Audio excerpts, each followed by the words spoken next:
Huawei has the Ascend P7. Tend to think of it as a Chinese iPhone killer since the design and materials do seem to mimic what Apple have been using. It's Android, of course, plus Huawei's Emotion UI and extra software.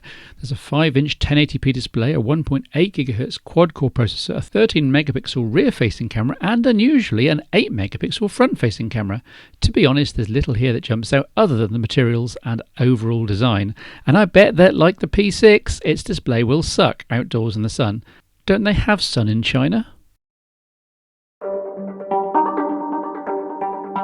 Thanks to Miriam and Andrew, by the way. I've been playing intensively with a bunch of smartwatches over the last month. You'll remember that near the end of 2013 in Phone Show 218, I formally reviewed this, the Pebble, concluding that it was a great gadget for the discerning geek, surfacing the main things from your smartphone onto your wrist without needing excessive interaction. Since then, we've had the Pebble Steel, smaller and more expensive, plus the Pebble App Store and numerous firmware updates, fixing most of my stability and UI concerns, though I'm still waiting for wraparound menus. The result, I love my Pebble even more. But wait, what's this? The Sony Smartwatch 2 Squarer, and with genuine Android controls on its front. Quite literally, Android on my wrist, it seems, complete with app list, swipe down notifications, Android controls, as I say, and so on.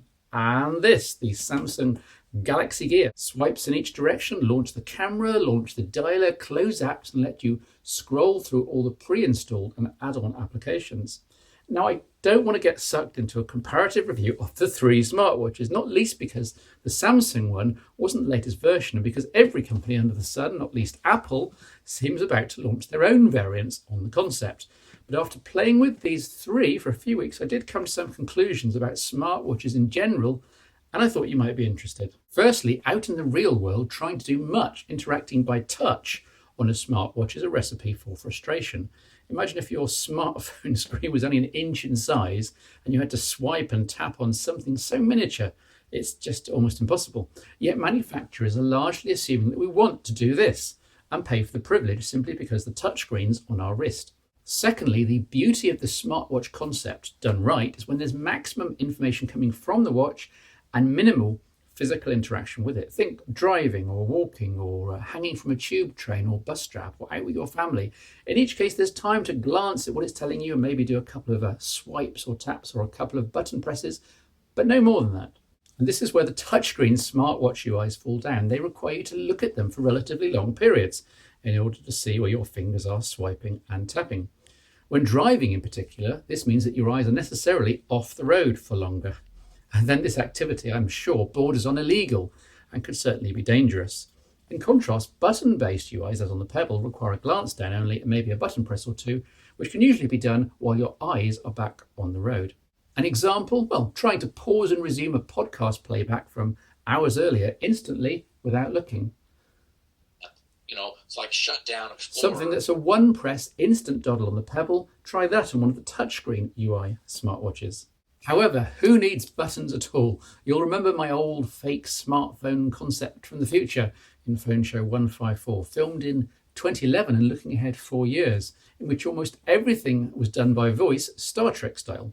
Aside from general satisfaction with basic smartwatching with the Pebble, the real excitement with my smartwatch experiment was actually playing with the S-Voice on the Gear and various third-party extensions here on the Sony Smartwatch 2. Now, both are hugely flawed. I'll give you a demo. This is S-Voice, 2 swipes, S-Voice.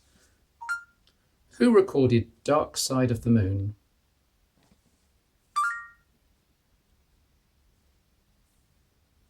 The requested function is not supported. Please check the help. Most of the time.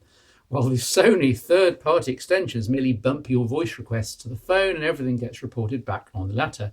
But you can kind of see the potential. Now, think of a Pebble-like device, button-driven with larger screen and smaller bezels. Add in 100% Google Now compatibility, microphone and speaker, and I think we might be there at that point. I'm looking forward to playing with the Motorola 360 design and whatever Apple comes up with. I have a feeling that these will be substantially more polished than the three contenders here.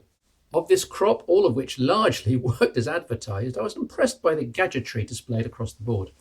But so much of it is gadgetry for its own sake. Super cool, but do we really need such a device?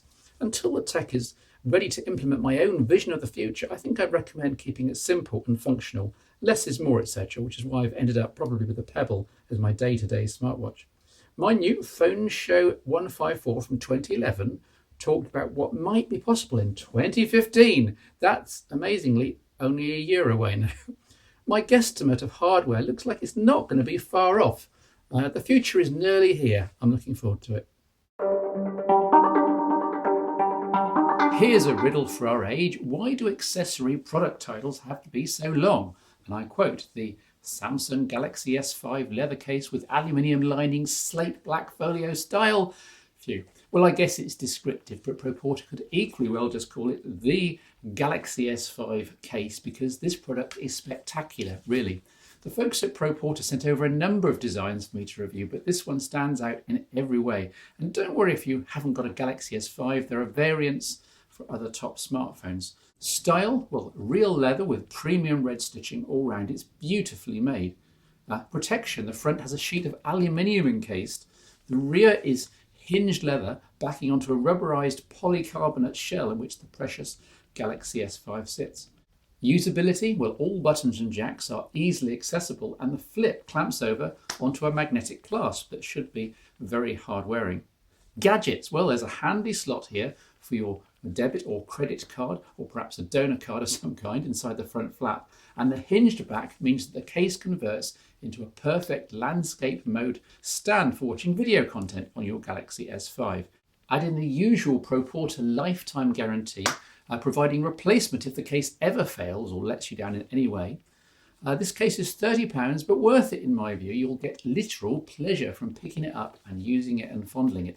But if you're really on a budget, then there's the generic, quote, leather style black folio cover, which is the same design but without some of the extra protection and premium materials at half the price. Oh, and if you want to pick up either case, or indeed anything else on the entire ProPorter site, including the turbochargers and keyboards, enter code STEVE10 at the checkout and you'll get 10% off all of these bits there and then. And did I mention the smell? I'm lost in a world of leather. Ace, steady on at the back.